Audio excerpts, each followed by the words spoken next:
this is Catherine for CUTV. We're at a talk in front of the Hall building, a talk by Éric Martin from the Institut de Recherche Socio-Economique. It's about privatization of universities in Quebec. This is the project.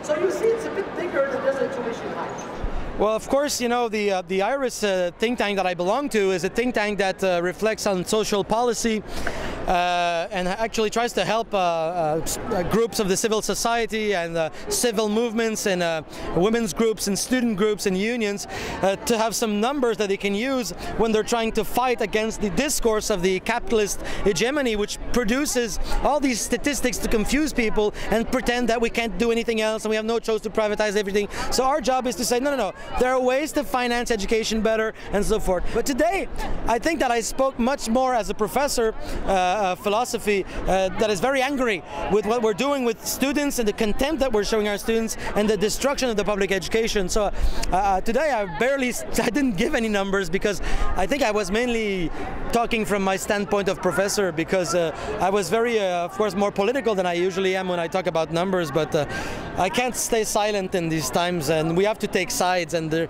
are periods in history where you can't be neutral in a moving train. You have to take a stance.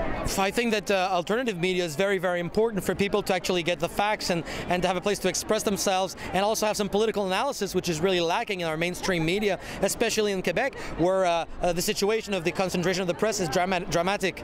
But we cannot leave the bourgeois press or the mainstream press alone. We have to make them accountable to what they do. So the alternative media is something that we can use to organize and to discuss with the population, but this doesn't prevent us from demanding that the corporate media stop spewing out their lies and their mistakes and that they do a really good their job. So I think there's one doesn't trump the other. I mean, the community media has and the alternative, especially student media, is very important because nobody talks for the students except the student media generally. So for students to be informed and to have this voice and so forth. But I've always said that alternative media doesn't.